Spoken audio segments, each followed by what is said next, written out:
আসসালামু আলাইকুম প্রিয় দর্শক, আজকে আমরা শিখব ইউনিক ডিজাইনের বেবি ফ্রক কাটিং এবং সেলাইটি। দুইটি টুকরা কাপড় এখানে বিছিয়ে নিয়ে নিয়েছি। এই কাপড়টির লম্বা আস্তে আস্তে 13 ইঞ্চি আর বহরের দিকে আস্তে আস্তে 17.5 ইঞ্চি। এই কাপড়টিকে দুইটি পার্ট একলগে কাটিং করব, সেই জন্য এই কাপড়টিকে 4 ভাঁজ করে বিছিয়ে নিয়ে নিচ্ছি। পুট রাখতে লাগবে 8 ইঞ্চি, 8-এর আধা নিয়ে নিচ্ছি এখানে 4 ইঞ্চি। নিচের দিকে আরও একটি মার্জিন বসিয়ে নিয়ে নিচ্ছি 4 ইঞ্চিতে। এখানে আরমোল নিয়ে নিতে লাগবে 4.5 ইঞ্চি। এখান থেকে 4.5 ইঞ্চিতে আরমোলের জন্য মার্জিন দিয়ে নিয়ে নিচ্ছি। এখন এই মার্জিন অনুযায়ী একটি স্কেল বসিয়ে মার্জিনগুলো টেনে নিচ্ছি ভালোভাবে। বহরের দিকে গলার মার্জিন নিয়ে নিচ্ছি 2 ইঞ্চি। আর লম্বা নিয়ে নিতে লাগবে দুইটি মেজারমেন্ট, পিছনের গলার মেজারমেন্টটি আলাদা আর সামনে গলার মেজারমেন্টটি আলাদা। সর্বপ্রথমে নিয়ে নিচ্ছি 1.5 ইঞ্চিতে একটি মার্জিন, তারপর আরও একটি মার্জিন নিয়ে নিচ্ছি এখানে 2.5 ইঞ্চিতে। এখন স্কেল বসে এই মার্জিনগুলো টেনে নিচ্ছি। গোল গলা হবে, সেই জন্য গোল গলার মার্জিনগুলো টেনে নিচ্ছি রাউন্ড করে। পিছনের গলার হয়ে গেল, এখন সামনে গলার রাউন্ডটি দিয়ে নিচ্ছি। এখানকার রাউন্ডটি দেওয়া হয়েছে। পুটোর এখানে 1/2 ইঞ্চিতে একটি মার্জিন দিয়ে নিচ্ছি। এখন এই মার্জিন অনুযায়ী স্কেল বসিয়ে একা বেঁকা করে মার্জিন টেনে নিলাম। 1 বছরই বাচ্চাদের জন্য 18 থেকে 20 ইঞ্চি বডি আসে, ফিক্সড বডি। তার সঙ্গে 4 ইঞ্চি লুজ দিয়ে তাহলে 24 ইঞ্চি আসে। তাহলে 24কে 4 ভাগ করে এখানে 1 ভাগ নিয়ে নিলাম। 1 ভাগ আসতে 6 ইঞ্চি, 6 ইঞ্চিতে মার্জিন বসিয়ে নিলাম।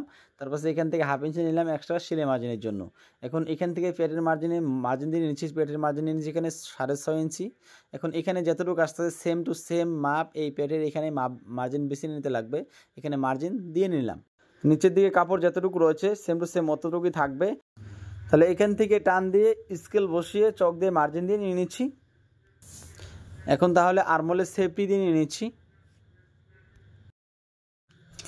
মার্জিন অনুযায়ী কাটিং করে নিয়ে নিচ্ছি। এক পাশের গলাটি এখন কাটিং করে নিয়ে নিচ্ছি। এখন নিচের দিকে এসে এখানে 1 ইঞ্চিতে একটি মার্জিন দিয়ে নিচ্ছি। এই মার্জিন অনুযায়ী শেপ দিয়ে নিতে লাগবে। এই শেপটি যদি এখান থেকে কাটিং করে না ফেলিয়ে দেই তাহলে কিন্তু কোনোটি ঝুলে যাওয়ার সম্ভাবনা থাকতে পারে, সেই জন্য এখানে কাটিং করে ফেলিয়ে দিচ্ছি। এখন এখানে 2 পার্ট রয়েছে, এখান থেকে একটি পার্ট সাইড করে নিয়ে নিচ্ছি। এখান থেকে পিছন পার্টটি এখান থেকে সাইড করে নিয়ে নিচ্ছি। নিয়ে সামান পার্টের কাপড়টি এখানে বিছিয়ে নিয়ে নিচ্ছি। নেওয়ার পরে এখন সামান পার্টের গলাটি কাটিং করার পালা।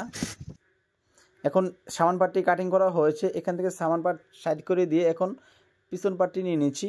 পিছন পার্টের মধ্যে চেন লাগিয়ে নিতে লাগবে, সেই জন্য এখানে চেন লাগানোর জন্য এখানে 4 ইঞ্চি অবধি একটি কাটিং করে নিতে লাগবে। 4 ইঞ্চিতে একটি মার্জিন বসিয়ে এই মার্জিন অনুযায়ী কাটিং করে নিতে লাগবে। এখানে কাটিং করে নিয়ে নিচ্ছি। নিচের দিকে যেটা ডিজাইন আসবে, কুচি কুচি যেটা ডিজাইন আসবে, সেই ডিজাইনের কাপড় এখানে নিয়ে নিয়েছি 21 ইঞ্চি। 21-এর ডাবল রয়েছে। এখানে বহর নিয়ে নিয়েছি 6 ইঞ্চি, কিন্তু এখানে 1 ইঞ্চি যাবে সেলাই দেওয়ার জন্য নিচের দিকে। এই ডিজাইনের কাপড়টি নিচের দিকে কুচি দিয়ে নিতে লাগবে। তাহলে এখানে আমাদের কাপড় কাটিং করা কমপ্লিট হয়ে গেল। তাহলে চলুন আমরা মেশিনে চলে যাই সেলাই করার জন্য। পিছনে চেন লাগিয়ে নিতে লাগবে। এখানে চেন লাগানোর জন্য এক্সট্রা কাপড় যেটা লাগিয়ে নিতে লাগে সেই কাপড়টা আমি লাগিয়েছি। এখন এখানে চেন লাগিয়ে নিয়ে নিচ্ছি ডাইরেক্ট। এখানে টাইম বেশি লাগবে, সেই জন্য আমি এক্সট্রা কাপড়টি এখানে লাগানো আপনাদেরকে দেখিয়ে দিই নি। এখানে দেখুন একদম শর্টকাট নিয়মে চেন লাগানো হয়ে গেল। এখন বাড়তি কাপড়টা এখান থেকে কাটিং করে নিয়ে নিচ্ছি। কাটিং করে নেওয়ার পরে সামান পার্ট আর পিছন পার্ট এক লক করে জয়েন দিয়ে নিচ্ছি।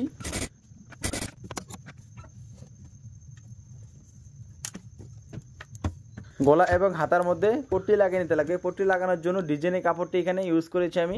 এখানে জয়েন দিয়ে নিয়ে নিলাম। এখানে জয়েন্টটি দেওয়া হয়েছে। এখন নিচের দিকে আমাদের যেটা ঝালট রয়েছে সেই ঝালটটি দেওয়ার জন্য এক্সট্রা কাপড়টি এখানে নিয়ে নিচ্ছি। এই যে বাড়তি কাপড় যেটা, এই কাপড়ের মুড়িটি আমি সেলাই করে নিয়ে নিচ্ছি প্রথমেই। এখন এখানে জয়েন দিয়ে নিয়ে নিচ্ছি। এখন কতটুক পরে পরে কুচিগুলো দিয়ে নিতে লাগবে। এখানে 1/2 ইঞ্চি পরপর 1/2 ইঞ্চি করে সেলাই দিয়ে নিতে লাগবে। এখানে 1/2 ইঞ্চি পরপর আমি 1/2 ইঞ্চি করে সেলাই করে নিয়ে নিচ্ছি।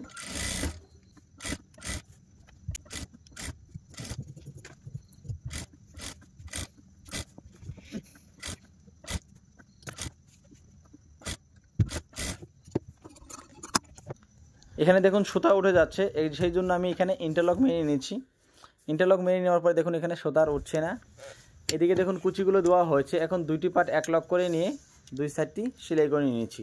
যদি আপনাদের কাছে এই ভিডিওটি যদি ভালো লেগে থাকে অবশ্যই লাইক করতে ভুলবেন না, সাবস্ক্রাইব করতেও ভুলবেন না। সাবস্ক্রাইব করে পাশে থাকা বেল আইকনটি দাবিয়ে দিবেন এইরকম রিলেটেড ভিডিও সবসময় পাওয়ার জন্য, সবার আগে পাওয়ার জন্য।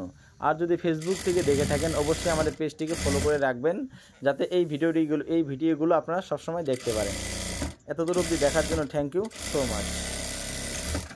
আর আপনারা কী ধরনের ভিডিও দেখতে চান অবশ্যই কমেন্ট করে জানাবেন, নিয়ে আসার জন্য চেষ্টা করব।